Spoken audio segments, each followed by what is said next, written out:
Hi, Kathryn here with Circle Art Designs. It's so good to see you this beautiful, cold Friday. And it is cold here. I don't know about you. I don't know where you are. But we're about ready to have a very stiff change in the weather. But I'm inside, I'm warm, and I'm visiting with you. So, hi from Kathryn at Circle Art Designs. Today we will be working on Project 1 of our Jesse James Aqua Mix Reveal and a Gilded Water bracelet. I also have a necklace and earrings that I have made to go with this, but I am having difficulty with its download, and so I will put that in a Project 1A. So let's get started, but before we do, we're going to turn our eyes to the mat.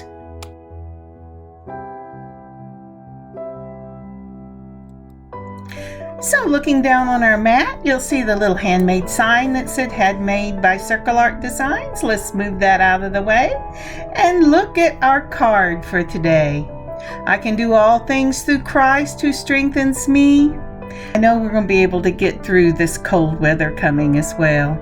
So what is the verse for today? A merry heart doeth good like a medicine, but a broken spirit dries the bone. Boy, that is such a great truth. I didn't like Proverbs whenever I was a young woman, but as I have raised children, I really see that, especially whenever the weight of the world seems to weigh you down. But a merry heart is one that really is centered on our Lord. And I pray that for each of you. Okay, let's get started. Alrighty, so this is designed by me, by Jesse James. It's called the Aqua Mix. I picked this up at my local Walmart. I actually did because I have an order using the pendant that is in this mix. And I thought, these are such wonderful big beads. They're not something I would normally pick up, but once I opened this up, and I'm sorry, I'm struggling to get my little scissors in there, so I did it up. I really loved the rondelles. They're a faceted crystal rondelle and lots of different blues. They have a cage bead in it. They just have some gorgeous things. The first are these little egg. Oh, they look like they're in robin's egg blue with gold splatter. And I can see these as some lovely earrings. And they're not as heavy as you would think either. These are the cage beads I'm using in the Gilded Water series. And then, let's see, what else? Oh, and the cage beads run about 16 millimeters.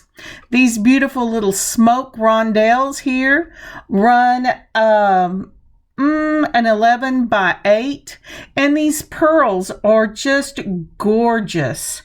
15 or 16 inch pearls. They're every bit as big as the cage, as are these aqua rondelles. Aren't those beautiful? The blues in here just scream Gilded Waters. And this is such a beautiful blue topaz. It runs in 11 by 8 millimeter crystal faceted rondelle. Aren't those lovely?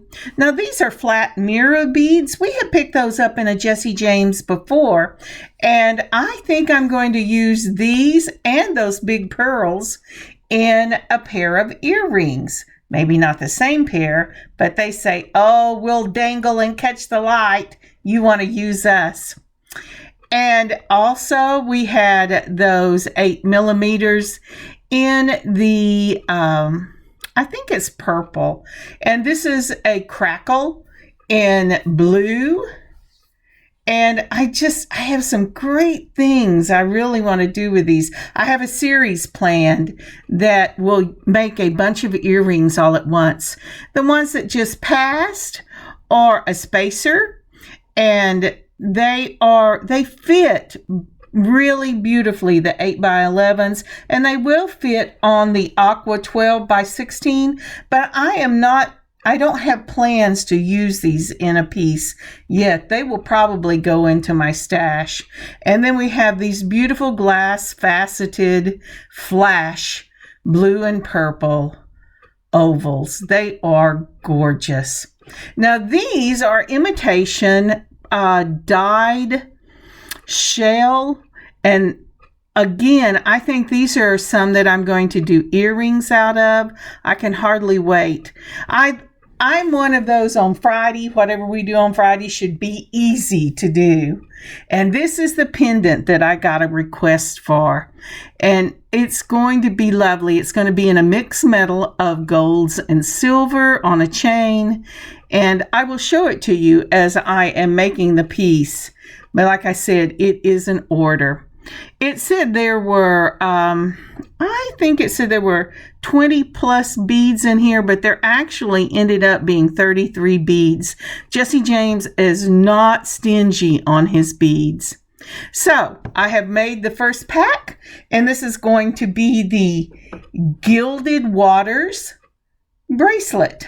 And yes, that was my little notes to myself, so I knew what I was going to do. Now, when I first set this up, I thought I might put the cage beads, both of them, in the center with one of those flat spacers, but I decided to do something different. So I'm using the steel blue. This is Soft Flex in a fine. You can single or double it. I am just singling it for this project.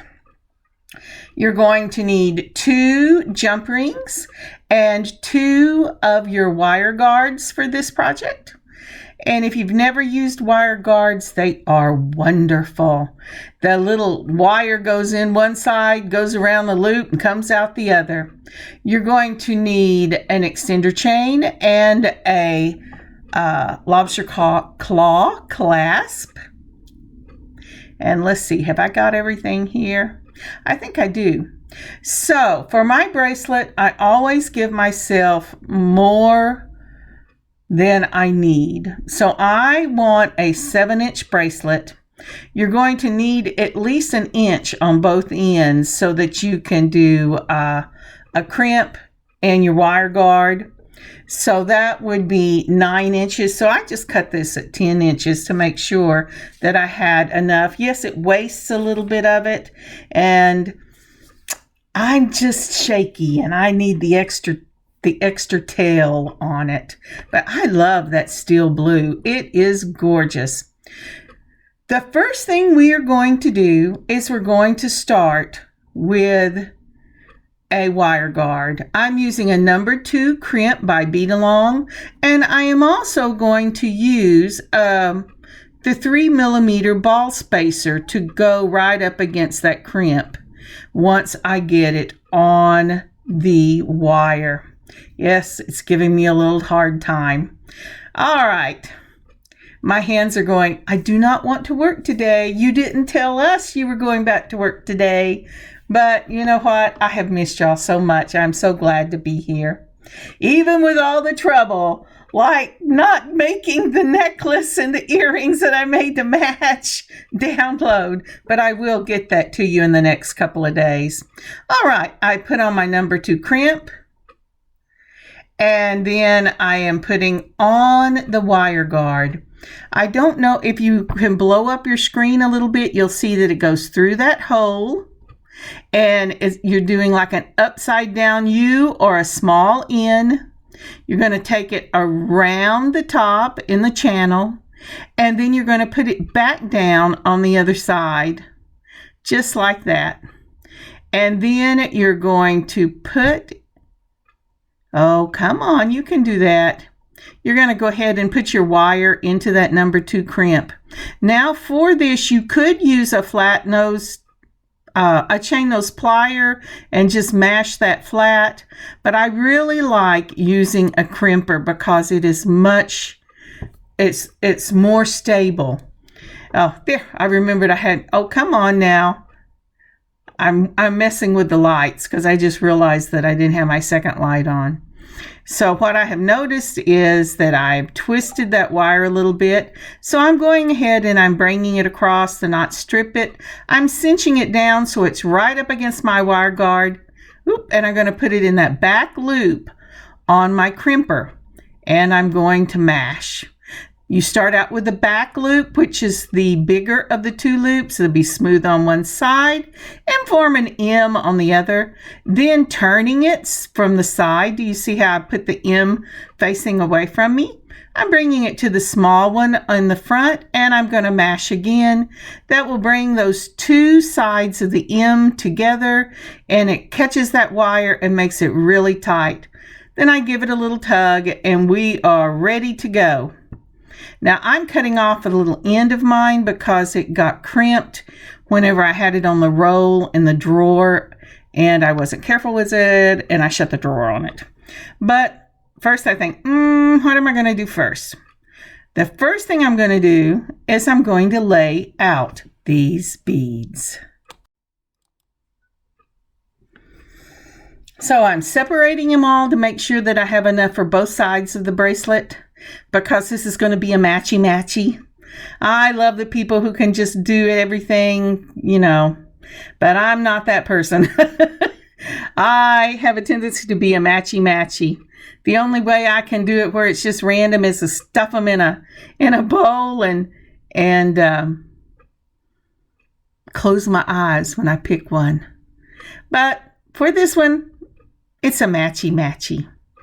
So, as I said, we're using 16 millimeter faceted round in Aqua. We're using, a 16 millimeter faceted rondelle, a 16 millimeter cage bead. We're using the 12 by 16 in the Aqua. We're using 11 by 8 in the blue topaz and in the smoky crystal. And there's just that hint of green in that cage bead. So the first thing I'm going to do, and I almost forgot because I didn't pour them out at the beginning, was to take and put my round spacer on. Now I'm going to tell you right now, I have laid this bracelet out with both of those caged beads and using the beautiful crystal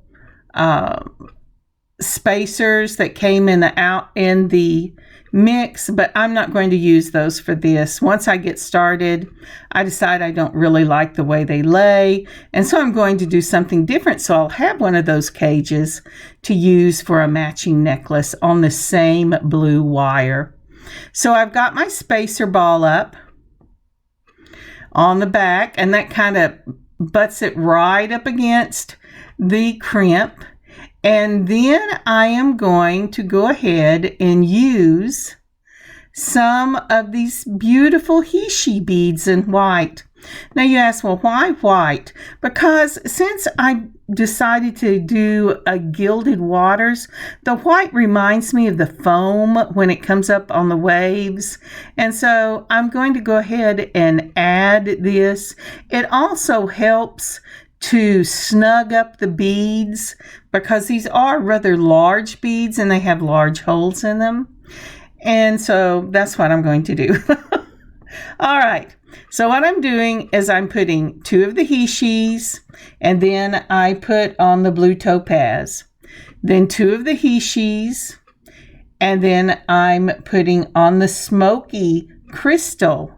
And these are both rondelles that came in the kit, and if I measured correctly, they run about 8 by 11 millimeters. And I'm trying right now to make sure I get the tail in. Eventually, I'll cut that tail off where I want it so that it's hidden in the bead, because on this wire, every time you lay it down, it jumps off that tail. But for right now, that's where I'm going with it. Two more of the Heishis.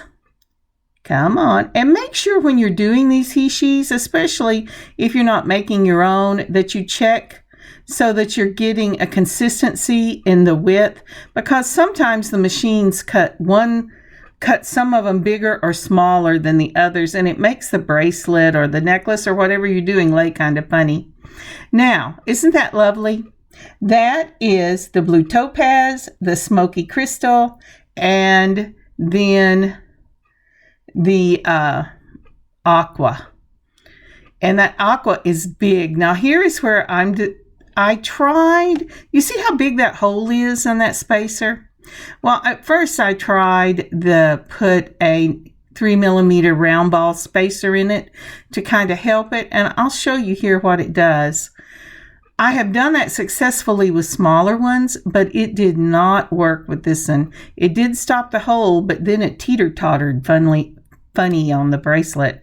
And I went, oh, no, I don't think I want that. So let's see. And let's see if I hold it up. Can you see how it's just not fitting snug? It kind of does whatever it wants to. So I'm going to take that off. And I'm not using these. Like I said, I'll put them in my stash because I have other beads that these will look beautiful with. But they're round as opposed to the rondelles. I mean, they're rondelles instead of the round. Reverse it, Kathryn. And so that way this round ball won't have to try to fit on that flat surface. But I think this looks beautiful. That cage bead with the green in it is just lovely. And so when you put all the different blues and the whites and that green, it really does remind me of all the many colors of the waters that you see at the beach, ocean, and the Gulf, on a lake. It's just lovely. So I'm going to go ahead and I'm going to put another of the 3mm balls, and the 3mm will be out of my own stash, as are the Heishis. And then I will put on 2 more of the Heishis, and I will continue this all the way up until I have finished this section of the bracelet. So I've sped this up just a little bit. We have put on the cage bead, and then we are putting on a spacer, and then the 2 Heishis, and then we're going to put on that beautiful large aqua bead. And there you have it. I'm making sure these are all in the right space. You know, one of the things that happens when I'm using rondelles is I always think it's going to take up more room than it does. And you'll see what I mean in just a minute. Because I ended up having to add on to this bracelet to get it where I wanted it to be. But I'll show you that. I show you the good, the bad, and the ugly. All right, so we're going to go ahead and put 2 more of those Heishi beads on. And then we will do the smoky crystal. I love those. Those are just gorgeous. And then 2 more of the Heishi beads in the white. And then a blue topaz. And then we're going to stop. Now, once we get that blue topaz on, I'm going to go ahead and measure this to see where it is.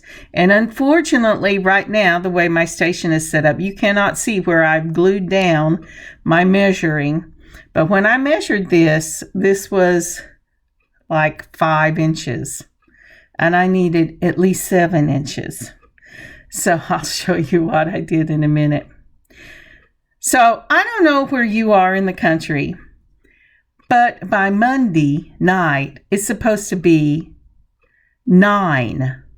That's 9 in Texas, with a -10 feels like. I went, you have got to be kidding me. So I measured it and it was too short. So here I'm showing you, and I'm sorry it ran off the table. I can see my little thing up there. There you go. Let's try this again. So I'm going to add these 4 more beads on there, and that will bring it to a 7. It breaks my heart to have to do this, but that wire comes right out. And I'm going to put this all back on off camera, and then we'll come back. There we are.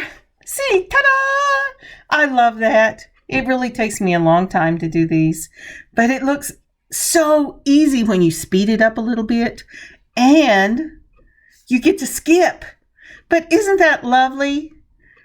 Can't you just see all the beautiful colors of water. So now then, I am putting on 2 beads at the end, and I put on, 3 beads at the end, and that's what I did on the other side to give it just that little extra length, because really I like it to run about 7 1/4 inches. And then once everything's on, it runs 7 1/2, and that's exactly where I like it to hit on my hand. I've now put on another 2 crimp. And I have to make sure that everything is lined up. Now, I did a crazy thing when I did this. I got so excited because I was almost through. And I forgot to make sure that I put the wire in both sides of the crimp. Yes, I did. But I'll show you that in just a minute. So, again, we have another of the beautiful little wire. They're beautiful because in their simplicity, they're amazing to use. So these wire guards I got on Amazon in a pack that had silver, gold, antique gold, and bronze and copper in it. So here I am, I'm checking the length, because one of the things that people do, and I was very guilty of it, is that whenever, and I'm sorry, I'm going to stop myself. I don't even catch myself right here that I have not made it through both sides of that crimp. I'm going to run this sucker down those beads. Isn't that crazy? I was just too excited. Okay, so anyway, one of the things that people do for making bracelets is they forget that this thing has to bend. You have to give it a little room. And boy, I was really guilty of that. I wanted that wire to snug right up against the crimp, and the crimp to snug right up against the wire guard, and my bracelets were so tight that they wouldn't bend on my hand the way they should have. So that's what I'm doing here. I'm very carefully going through and making sure that I have enough space. I've given up on that other tail, and I just clipped it off. And when I clip it off, I make sure that it is right up a flush against the bead so that there's no wire sticking out. All right, so I'm getting ready to crimp, and then I go, what did I do? Yep, right there. I don't know if you can see it, but I have only gone through one side of the crimp. I went through both sides of the wire guard, and then I only went through one side of the crimp. I am so pleased that the Lord showed me that before I crimped this thing, because I would have had to cut it apart and start over. But this way I can just back up, make sure my wire isn't twisted, and that's what I'm looking at now, going, how did I get it in that mess? And then I will put it back through both crimps, and I will, right here, let's see if I got that right there. Maybe, maybe not. All right. Yeah, when you twist this wire, it is not forgiving. Okay, and now I'm getting it back through the crimp, and I'm putting it back through the spacer beads. I will do that.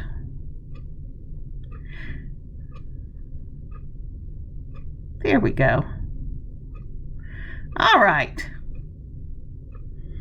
And once I get it through the spacer beads and then through a couple of the rondelles, then I will go ahead and crimp. And again, I'm going to have to go back and make sure that I do not pull this wire too tight, because like I said, you want to make sure that your bracelet can bend. For one thing, even if you force it to go around your wrist, see, that's what I'm doing here. I'm going, yep, it'll bend. It's good. It's flexible. Even if you force it to go around your wrist, the friction of those beads rubbing up and down against that wire will eventually cut it, because these are crystal rondelles, faceted rondelles, and no matter how careful the bead makers are, there's going to be friction in the way that they rub. Now then, I'm putting it in the back wire. Let me see if I can show. Oh, nope, it jumped out. Okay, I'm going to put it in the back. I'm going to hold it. You can see it's in the back. I'm going to mesh the handles together, just like that. I should have a smooth side and an M-shaped side. Then I'm going to turn it on its side, put that M in the front circle, and then mash it so that they come together. And it's very important that you make sure your wires aren't twisted, because if your wires are twisted, when you pull on it like that, it'll pull right out. And then I'm cutting it flush up against the bottom of the bead. Make sure you're only cutting your tail and not the wire that it's on. It's still flexible. I didn't accidentally tighten it whenever I was using the crimpers. And it is ready for the lobster claw. I don't know if I've asked, but if you haven't already, would you take a moment and like this video and leave a comment? And please consider subscribing to our channel and sharing it with others. That would be very helpful. Thank you. Now, as I was talking, for the finishing off of this bracelet, you're going to need your chain nose and curved nose pliers, 2 jump rings, a bracelet extender, and a lobster claw. My jump rings are already opened. I'm sorry I'm stuttering. Sorry about that. But all I do is hold them between the 2 pliers, put it through the wire guard, and close it up. And that will be the ring that the lobster claw goes on. But I bet you've already noticed that I did something wrong. I certainly have, but I'm persevering. Okay, so again, this jump ring came pre-opened. I'm adding my lobster claw. I am putting on the jump ring and then adding my lobster claw. And then I am closing this jump ring between 2 of your chain nose pliers, or a chain nose and a round nose. And so both of those jump rings went through the wire guard. Now then, I'm opening that jump ring back up, but you know what? It gives me an opportunity one more time to explain. You hold the jump ring between your chain nose and your round nose pliers, and then you twist with one wrist to open it. You don't have to twist very much. Now I'm adding my bracelet extender. Then I'm going to take that same curved nose and close it up, making sure that the ends are touching. The ends really have to be touching. You know, when I first started this, I thought, oh, you don't need that much, it's okay. I'm sure that the chain is bigger than the ring it's going through. And I cannot tell you how many things fell off whenever I was messing with them, getting them ready to put out for a sale. And I had to go through and close my jump rings all the time. So it's good to take just a moment and do that. Well, with that, the extender being put on, you can close that up and your bracelet is ready. Gilded Waters. As I said at the beginning, I have a very short video that includes the necklace and matching earrings, and I will go ahead and put that out tomorrow as well, or today, depending on what time I get it finished. And it will be Project 1A. This will be a complete set and in the shop at circleartdesigns.square.site. Thank you so very much for joining me today on this wonderful beading adventure. I tell you, I've had quite a beading adventure trying to get these things downloaded today too, but I think I finally got it figured out. Anyway, thank you for joining me. I hope you have a wonderful beading adventure of your own. Please stay warm over the next few days. It's supposed to hit 9 here with a -10. And I will see you next week. God bless y'all. Kathryn, circleartdesigns.square.site.